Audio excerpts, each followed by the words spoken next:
자, 그럼 이제 이어서 설명을 드리도록 하겠습니다. 그럼 음식을 어떻게 드셔야 되는가? 뭐 적게 드시는 게 가장 중요한데 단백질 중심의 섭취 저녁에 하시라는 말씀을 드렸고, 야, 그런데 난 단 거 절대 안 먹으면 안 되겠다 하시는 분들은 이제 나눠서 드시면 됩니다. 한 번에 폭식하는 거, 그게 가장 이제 문제가 되죠. 간단히 우리가 생각해 보면 원리는 이러하지 않습니까?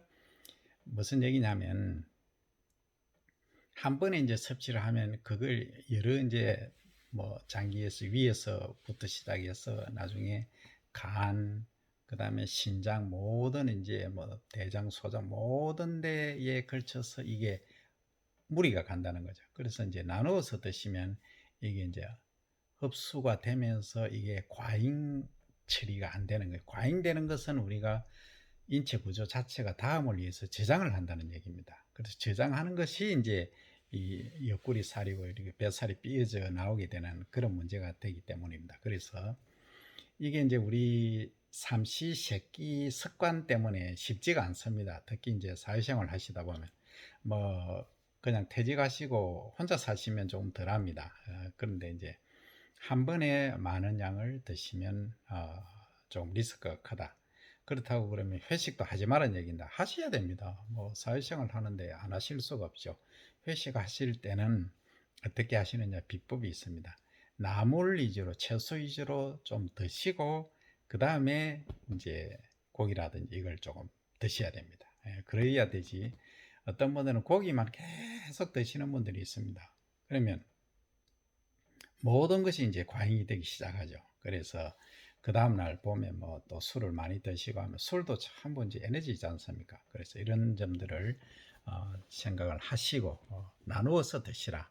그리고 이제 채소부터 드시라 하는 말씀을 드립니다. 그 다음에 탄산이 있습니다. 탄산은 어떻게 드셔야 되느냐?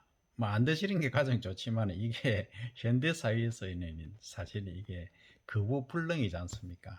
거부불능이니까 이것도 나누어서 조금씩 드시면 전혀 문제가 없습니다. 그런데 어떤 분들은 여름에 되게 저도 그랬거든요. 더우니까 뭐 1.8리터입니까? 1.5리터입니까? 그냥 뭐 그냥 통으로 마시는 경우가 많았습니다.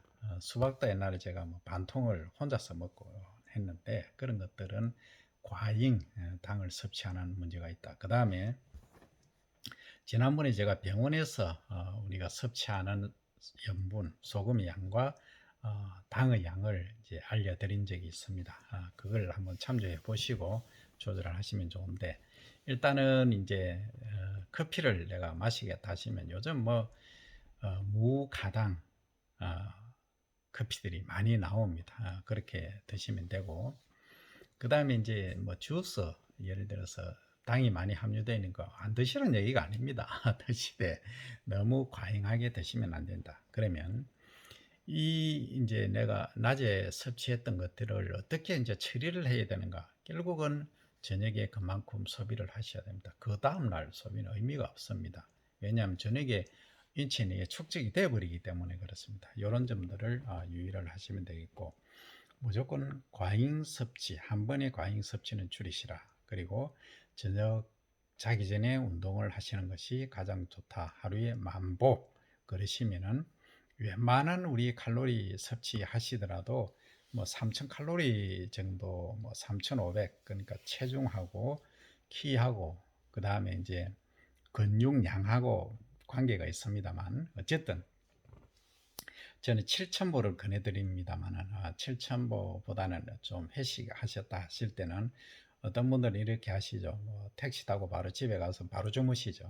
그게 가장 안전하기는 가장 안전한데 문제는 이제 옆구리 살, 뱃살이 나온다는 게 문제입니다. 그래서 술을 과음을 하시지 말고 뭐 어차피 사회생활 해야 되니까 적당량을 드시고 내가 안전한 곳에서 운동할 수 있는 그날 칼로리를 다 소비할 수 있는 상태로만 하시면 좋겠습니다. 그리고 또 이제 아까 섬유를 그러니까 채소류를 섭취를 하시라, 섬유질을 섭취하시라 그 말씀을 드렸는데 이걸 이제 식사량이 너무 많다 하실 경우는 어떻게 줄이느냐?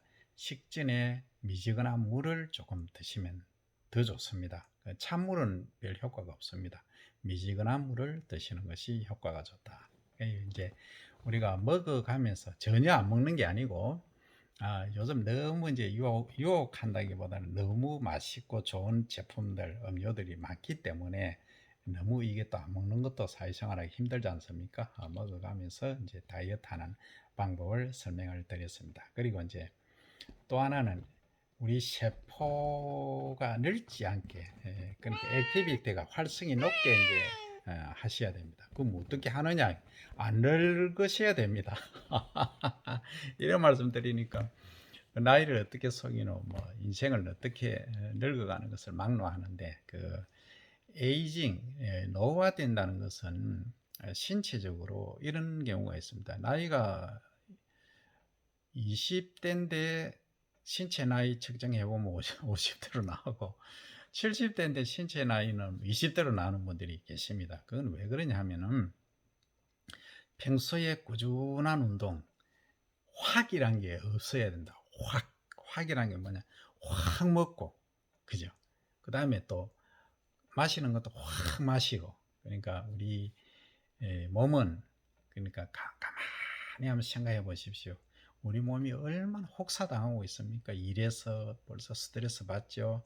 그다음 육체노동 하시는 분들은 관절, 뭐 뼈, 뭐 성한 데가 없습니다. 그래서 혹사당하고 있는데, 이것을 이제 릴렉스, 유연화 시켜줘야 됩니다. 그래서 주말에 아무도 만나지 않고 그냥 집에서 쉬는 거, 이게 인체에 상당히 좋습니다. 어떤 분들은 이런 말씀 하시거든요.